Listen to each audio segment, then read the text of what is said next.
নির্বাচন কমিশনে যারা দাঁড়ায়, ইউনিয়ন পরিষদ বলেন, ওয়ার্ড বলেন, এমপি বলেন, পৌরসভা বলেন, city corporation, what ever it is, তার প্রাইম দায়িত্ব হলো মানুষকে জানানো, ভাই আমার এই সম্পদ, এর বেশি আমার নাই।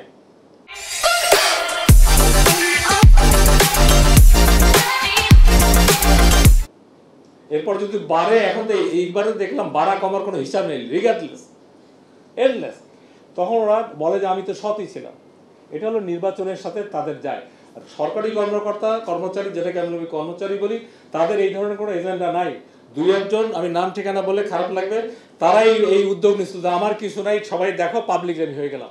কিন্তু পরের দিন শেষে দেখা গেছে এলে সব নাটক।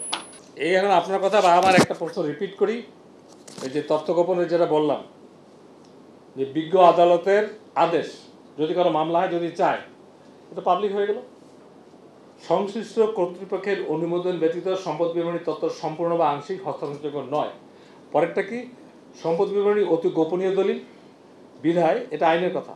এক্ষেত্রে তথ্য অধিকার আইন 2000 প্রযোজ্য হবে না। কিন্তু কারো বিরুদ্ধে যদি মামলা হয়, অভিযোগ হয়, তখন তার তথ্য আর এটা এই গোপনীয় মধ্যে থাকবে না, তো পাবলিক।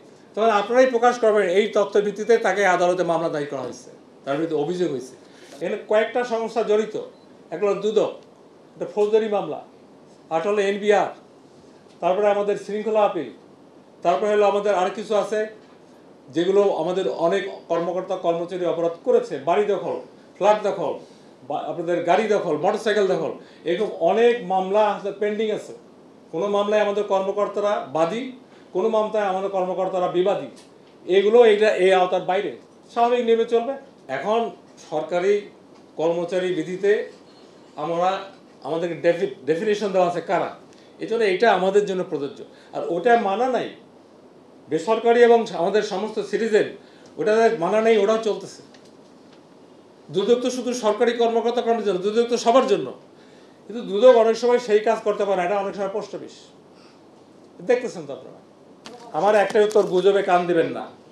আমি তো এক কথা বলে দিলাম, গুজবে কান দিবেন না। আমি যদি এই কথা বলি, তার মানে আমার জন্য গুজব। Thank you very much.